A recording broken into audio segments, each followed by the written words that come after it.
A billionaire betrayed by his wife and best friend, saved by the one person they all overlooked, a poor housemaid. If you're just tuning into this channel for the first time, please subscribe, give this video a thumbs up, and share with your friends and family. It means the world to us. Sir, please. I'm begging you, don't leave this house today. Chief Silas stopped in his tracks. He had just stepped into the hallway, one hand adjusting his wristwatch, the other holding his car key. But now, standing in front of him and blocking his path, was Dupe, the housemaid. Kneeling on the cold tiles.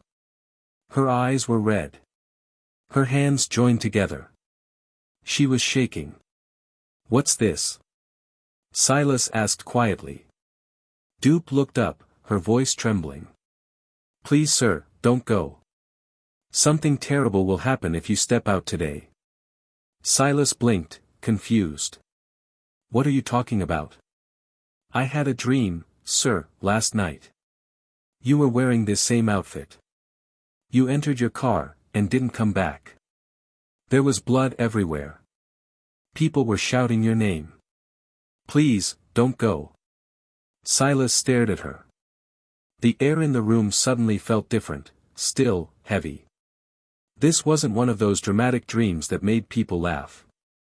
Dupe looked genuinely terrified. His phone vibrated in his pocket. Toby, again. He was already late for the investors' meeting. Everything was riding on this deal. Billions. "Get up," Silas said, his tone low. "This is not the time." "Please, sir," she whispered, pressing her hands to the floor. "I know I'm only a maid, but I couldn't keep quiet. If I let you go and something happens, I won't forgive myself." Just then, heels echoed on the staircase. Madame Mariah. She descended slowly.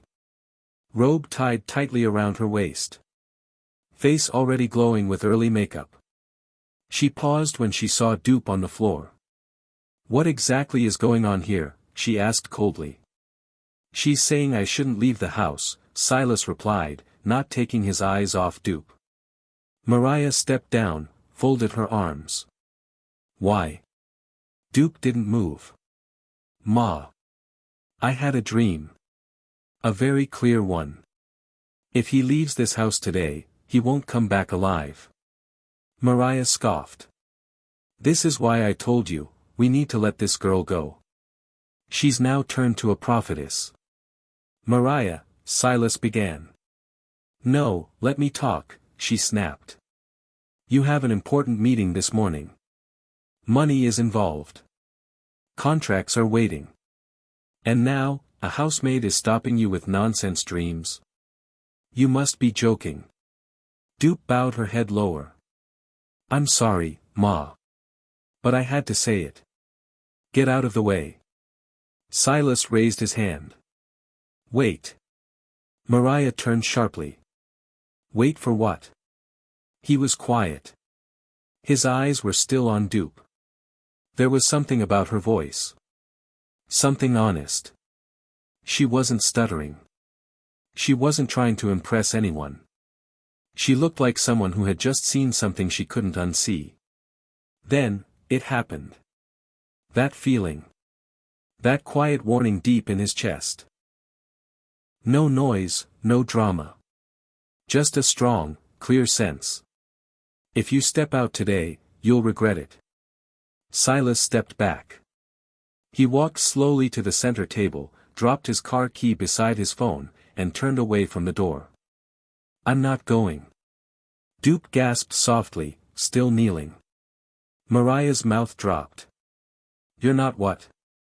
"I'm not going." "For God's sake, Silas." "I said I'm not going." Silas walked into the living room and sat down. His hands folded in front of him. Staring at the marble tiles like they had answers. Mariah shook her head in disbelief. "You're letting this girl manipulate you because of one dream?" "She's not manipulating me," he said quietly. "Something just doesn't feel right." Mariah hissed, turned, and marched back upstairs, grumbling to herself. Dupe slowly stood up. She wiped her face and picked up the cup of water she had left earlier on the table. Her hands were still shaking. And Silas. He sat there. In silence. Wondering why his heart was beating this fast. And why the fear in that girl's eyes felt more real than anything he had felt in years. What he didn't know was that this was just the beginning. Chief Silas Adamo wasn't just rich. He was respected. He didn't chase social media fame. No unnecessary noise. No wild interviews or loud birthday parties. But in every real estate circle across Nigeria, his name carried weight. He co-owned one of the most powerful property development firms in Lagos, Crestrock Real Estate Group, alongside his longtime best friend and business partner, Toby Onishola. Together, they built the company from scratch. From the days of making cold calls on a single laptop in a small Yaba office, to now signing BILLIONAIRE land deals in Banana Island and Maitama. Silas was the strategy. Toby was the showman. Silas was calm, calculating, a listener who could read silence. Toby was charming, aggressive, a risk-taker who always knew how to sell a dream. People admired their friendship. The way they moved, like blood brothers. But only Silas knew the truth. Behind the laughter, behind the champagne glasses, behind every contract, they were nothing alike. Still, the company was booming. Money was flowing. Life was sweet. And then, there was home. To the outside world, Silas had it all. A beautiful wife, Mariah. Slim. Stunning. Always glowing like a magazine cover. A modern mansion in Lekki, with a gym nobody used. Imported scented candles in every room. Enough designer shoes to open a boutique. They were the ideal couple. Always matching at weddings. Always smiling in anniversary photos. Always receiving compliments like, "God really blessed you too. You're perfect together." But behind closed doors, it was a different story. Silas had married Mariah out of love. Real love. He met her at a luxury interior store in 6. She had come to buy throw pillows. He came for a new chair. She asked him if navy blue matched gray. He answered without blinking. She laughed. He asked for her number. The rest unfolded quickly. But love? Love did not stay. By their second year of marriage, it was clear, Mariah didn't care for companionship. She cared for comfort. She didn't cook. She didn't clean. She didn't want questions, she wanted space. And she hated housemaids. In less than a year, she had fired 6, all for the same kinds of things. She opened the curtains too wide. She breathed too loud while mopping. She walks like a market woman. Each time, Silas would return home to see a packed bag and a new name. He tried to complain once. "I'm not running a school," Mariah snapped. "This is my home. If I don't like someone, they leave." So, Silas stopped arguing. He focused on work, on money, on peace. Then, one Friday afternoon, the last maid left without notice. Silas returned from work to meet his lunch cold and his clothes unfolded. The living room was quiet. His wife was asleep in the spa room. Later that evening, Mariah announced, "I found a new one. She's arriving tomorrow." And that was how Dupe entered the house. Quiet. Small. Brown-skinned. Hair neatly packed into cornrows. She wore a plain gown and flat slippers. No earrings. No drama. She greeted everyone properly and went straight to work. Within hours, she had swept, mopped, washed the guest toilet, and arranged the pantry, without being told. She didn't ask for anything. She didn't touch anything that wasn't hers. She moved like someone who didn't want to be noticed. But Silas noticed her. Not in a wrong way. In a curious way. Because she was different. Most housemaids watched too much TV, gossiped, pretended to be busy. Duke didn't. She was up before sunrise. She ironed clothes like she had been trained at a hotel. She cleaned windows without being told. Even Mariah, who never complimented anyone, admitted one night. She's not as annoying as the last ones. That was the highest praise Silas had ever heard from his wife. Days passed. Weeks passed. Silas came home one evening to find the house sparkling. Food, hot. Clothes, folded. Silence, resting peacefully across the living room. No one was shouting. No complaints. Just calm. He looked at Duke once and thought to himself. Finally, someone who actually brings peace into this house. But what Silas didn't know was that peace was never the reason Duke was sent into his life. Silas sat in the living room without saying a word. His phone was on the table. His car keys beside it. The house was silent, except for the soft hum of the air conditioner. He should have been at the office by now. Shaking hands. Sealing contracts. Smiling at photographers. Instead, he sat still. Staring at nothing. Feeling like he had just avoided something he couldn't explain. His chest felt heavy. The image of the maid. On her knees, replayed in his mind. Shaking. Begging. Crying that if he stepped out this morning, he wouldn't come back alive. At first, it sounded ridiculous. But now, he couldn't shake the feeling that something had truly been waiting for him outside that gate. His phone lit up again. Toby. Silas sighed and picked up. Guy. Toby's voice came sharp. What's going on? You didn't show. The investors are livid. I had to cancel. Silas replied quietly. I had to cancel. Cancel what? Do you know what was on the table today? This deal, Silas, this deal was gold. I know, Silas said, his voice flat. What's going on? Toby asked again. Talk to me. Silas hesitated. He didn't know how to explain it. He didn't understand it himself. But before he could answer, another call came in. The screen flashed, office secretary, fund me. He clicked over. Hello, sir, her voice was shaking. Sean, your driver, he's been in an accident. Silas sat upright.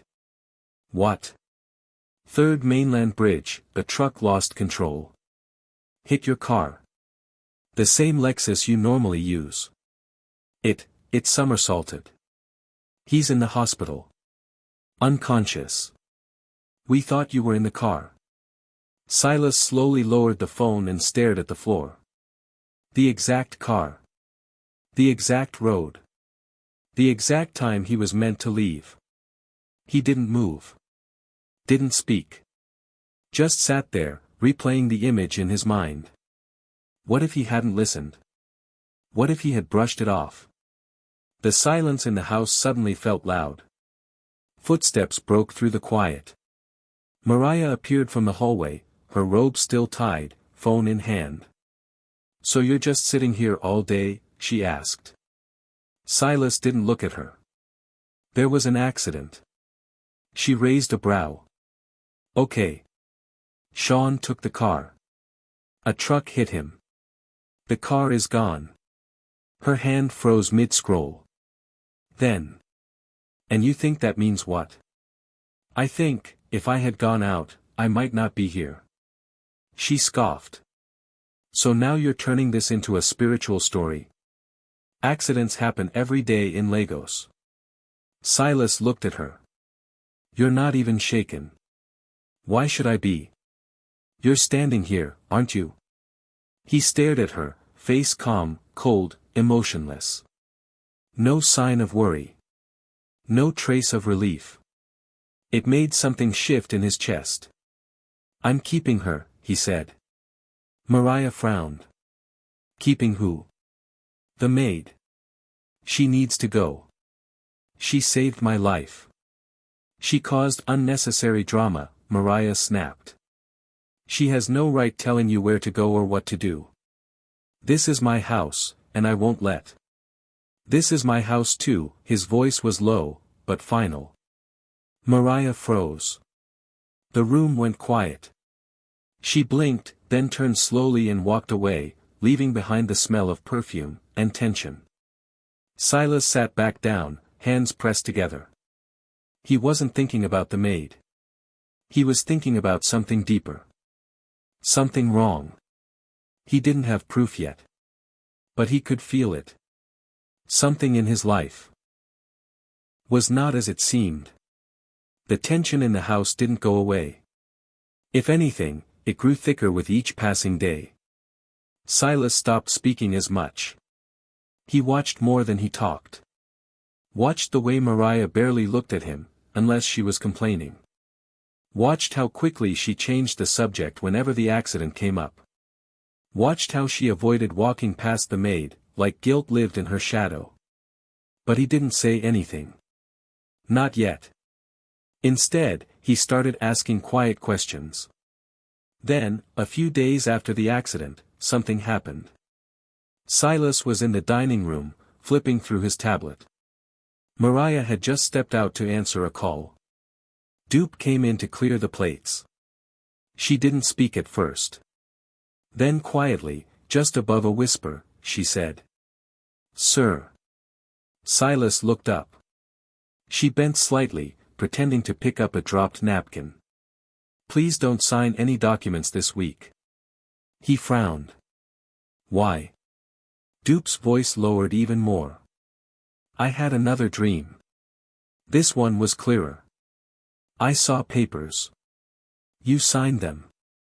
Not long after, everything collapsed. You lost your company. Your accounts were frozen. There were policemen, sir. You were handcuffed. Silas stiffened in his seat.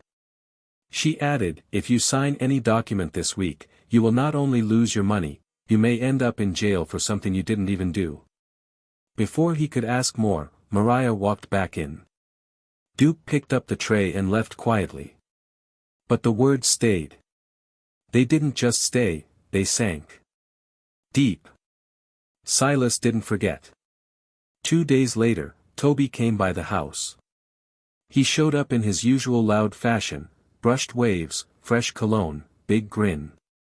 My guy, he shouted, pulling Silas into a hug. Omo, thank God you didn't enter that car. That thing was brutal. Silas gave a small smile. Let me guess, Toby continued. That maid is still around, the one that gave prophecy that morning. Silas nodded. Toby laughed. Omo, USEF. When did you start listening to dreams? I don't ignore warnings anymore, Silas said calmly. Toby raised an eyebrow, but didn't push. Shah, no, forget that the Dubai deal is still alive. We just need your signature. Silas nodded. Send the documents. Toby grinned. That's what I like to hear. But later that night, when the documents arrived and Silas opened the folder, his body tensed. Something wasn't right. The numbers looked off. The proposed land value was lower than what they originally discussed. And the foreign account listed on the payout page? It wasn't one he recognized. Then he remembered. Please don't sign any documents this week, you may end up in jail for something you didn't even do. Silas didn't sign. He closed the file and locked it in his drawer. A quiet investigation followed. He contacted a friend in finance. And what they uncovered was worse than expected. Toby had been diverting company funds into private offshore accounts for over 2 years. Large sums. Hidden under fake project names. All carefully done. Like someone who never planned to get caught. It wasn't just betrayal. It was criminal. And Silas wasn't just being betrayed in business. At home, things got worse. Mariah began trying everything to get Dupe out of the house. She's too comfortable, she snapped one morning, slamming a drawer. Too quiet. I don't trust her. Silas didn't look up. She's efficient. She's disrespectful. She's disciplined. Mariah folded her arms. She's going. Silas finally looked at her. She's staying. Mariah's voice rose. You're choosing a maid over me. I'm choosing my peace. That night, Mariah locked herself in the guest room. She paced. Boiled. Then picked up her phone, and called Toby. He answered with a tired voice. What is it? I can't do this anymore, she said, her voice cracking. I'm suffocating. What happened now? He's still protecting that girl. He refused to sack her. She keeps interfering with everything. She's just a housemaid. No, she's not, Mariah snapped. She's a curse. That girl is watching us. She's ruining the entire plan. Toby was quiet. Mariah kept going. You told me to marry him. You said if I did, we'd find a way in, take part of the company, access the funds. We've been planning this for how many years? And we're still on track. We're not, she hissed. We've tried everything. You even sent those boys that evening to intercept him on Admiralty, remember? I remember. They were armed, Toby. They waited for hours. And what happened? He changed routes. Again. Because of her. Toby exhaled. She called him. Told him to take another way home. It's like she always knows. Every trap we set, he walks around it. Mariah's voice dropped to a whisper. I'm tired. I hate living here. I hate pretending to be a wife. I hate sharing a bed with a man I don't love. You love me, Toby said quietly. Yes, she whispered. That's why I did all this. But it's dragging. It's falling apart. And if something doesn't happen soon, I'm walking away. Saturday evening came, quiet and slow. Silas was on the balcony, going through audit reports on his tablet. Mariah walked into the living room in a fitted travel gown. Her scarf was tied loosely over her braids. Her nails were freshly painted. She stood near the staircase, casually checking her phone. I'll be going tomorrow morning, she said. Silas didn't look up. Where to? Abeokuta. Daddy hasn't been feeling well. I need to check on him. He nodded slowly. All right. I should be back Monday. Okay.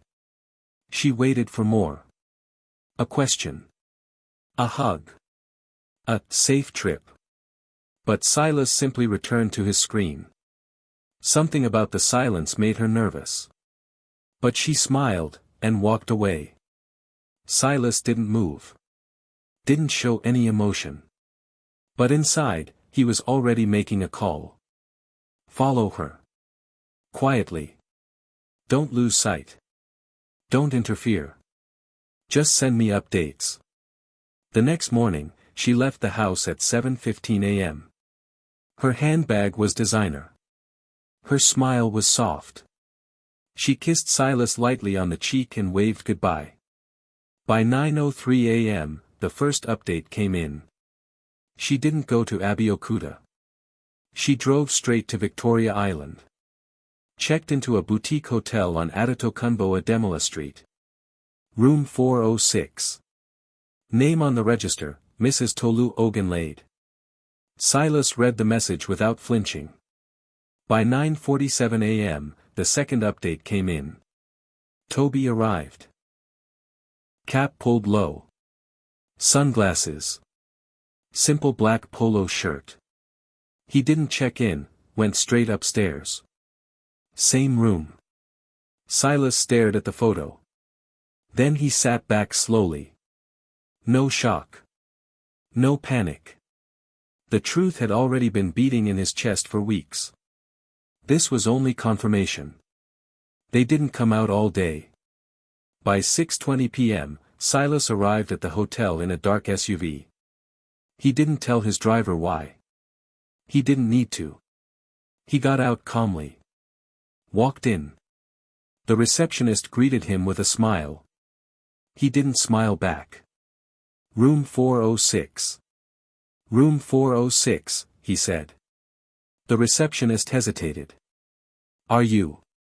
Silas pulled out his wallet and placed 2 crisp bundles of notes on the counter. "I won't be long." She swallowed hard, then handed him the spare key. He didn't rush. He didn't knock. He opened the door. And there they were. Mariah, standing near the minibar in a white bathrobe, a glass of wine in her hand. Toby, shirtless on the couch, scrolling through his phone. They both looked up at the same time. Everything froze. The wine glass slipped slightly in Mariah's hand. Toby stood too quickly. Silas didn't say a word. He stepped inside, looked at both of them, one after the other. Then gently closed the door behind him. Mariah opened her mouth, but nothing came out. Toby tried to force a smile. "Guy." Silas raised one hand. "Don't." Toby froze. Mariah's lip trembled. "Silas, I can explain. Don't lie." His voice was quiet. Controlled. "Icy. Not here." She stared at him like he was a stranger. "You followed me." "I stopped trusting you 2 months ago," Silas said, voice low and clear. "Now I know why." Toby stepped forward. "It's not what you think." "It's exactly what I think," Silas replied. "And worse." Silence. Silas turned to Mariah. "You married me, for this?" Her eyes burned. "You never saw me. You were always married to your company. And you were always married to my account," he said. "You and your business partner." Mariah flinched. Silas took one final look at them. "I hope it was worth it." Then he turned, opened the door, and left. No shouting. No drama. Just the silence of a man who had finally seen everything he needed to see. That night, he returned home and sat in the study, alone. He didn't cry. He didn't break. He made 2 calls. One to his lawyer. One to the company accountant. Prepare divorce papers. Begin the process to buy out Toby's shares. Immediately. Silas didn't eat for 2 days. The mansion was full of furniture but empty of peace. Every polished surface felt like it was mocking him. Every photo on the wall reminded him of how foolish love can be. When it's handed to liars. Still, he didn't cry. He couldn't. The pain didn't come with tears. It came with silence. The kind that wrapped around his chest and refused to let go. The woman he called wife. Gone. The friend he called brother. A traitor that he would have died for her. Dead to him. And the maid? Still there, sweeping corners, folding bedsheets, serving him food he barely touched. The day the divorce papers came back signed. He didn't flinch. Morrow didn't even bother showing up. She sent her lawyer with a message. "I agree to everything. Just give me my peace." Her peace. After trying to kill him. After plotting with the man she'd slept with in his absence. After sleeping beside him every night while scheming his end. She wanted peace. Silas signed the papers with steady hands. But the fire in his chest was another story. He went back to the house that night. And sat alone in the dark. The chandelier was on. The curtains were open. But the house felt like a coffin. He had everything, and yet, nothing. That was when she walked in. Dupe. She didn't knock. She didn't tiptoe. She entered the living room the way light walks into darkness. Quietly, but impossible to ignore. "I'm leaving tomorrow," she said, her voice soft but firm. Silas looked up from the couch. His throat tightened. "Why?" he asked. She didn't blink. "My assignment here is over." Silas stared at her. Of all the people in his life, she was the one who didn't lie. The one who saw the traps and didn't stay silent. The one who risked her job, her comfort, even her life for him. "You don't have to go," he said, and this time his voice cracked a little. "You're the only person who hasn't hurt me." "I know," she said gently. "But I wasn't sent to stay. I was sent to save." Silas stood up slowly, walked over to her. His heart heavy. He opened his mouth to speak. But nothing came. So she spoke again. "If you had signed that document," she said quietly, "you would have lost your company, your name, your freedom. You would have gone to jail. While the people who planned your death walked free. And kissed each other over breakfast." His jaw clenched. She took a deep breath. "But you didn't sign. You stayed. You listened. That means you're ready." "Ready for what?" "To start again," she said, this time looking him in the eyes. They stared at each other. Then Dupe did something strange. She smiled. Not the kind of smile that says goodbye. But the kind that says you'll be fine. "Live right," she said, backing toward the door. "Trust slowly. Love carefully. Watch everyone." She turned, opened the door. And just like that, she was gone. Silas stood in the doorway for a long time. The wind brushing past him like a whisper. He didn't chase her. He didn't cry. But deep inside, something was breaking and healing at the same time. He walked back into the living room. Picked up the frame of him and Mariah on their wedding day. Stared at it for 5 seconds. Then smashed it against the floor. The glass shattered. Just like the lie. He bent down, picked up a shard. And looked at his own reflection in it. Cut. Bruised. Awake. And for the first time in a long time, he smiled. Not because everything was fine. But because the storm was finally over. And he had survived it. It took a year. A full year of silence, of starting over, of rebuilding a life that had been designed around betrayal. Silas poured himself into Crestrock. He restructured the company from the inside out. Cleaned out the rot. Replaced every person who had once bowed to Toby. He opened a new branch in Abuja. Hired young minds. Refused bribes. Walked away from shady deals. He became the kind of man he wished he had been earlier. And with time, the scars began to fade. He started going on walks again. Started eating with joy. Even started smiling without forcing it. And when love came knocking again, it didn't come loud. It came gently. Through a woman he met at a charity auction.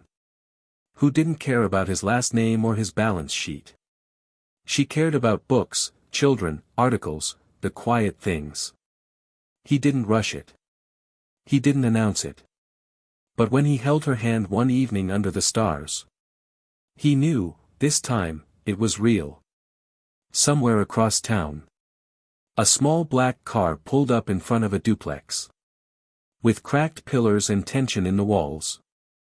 Dupe stepped out. Wearing a plain gown and flat shoes. Her hair neatly packed, her face calm. She rang the bell. A tired-looking woman opened the door. Eyes swollen from days of crying. The woman looked confused. "Are you the lawyer?" "No," Dupe said softly. "I'm the housemaid." Inside that home, a husband was on the verge of throwing away his marriage. Because of a secretary who had wrapped herself around his world. The woman knew. The man denied it. The marriage was dying. But dupe had arrived.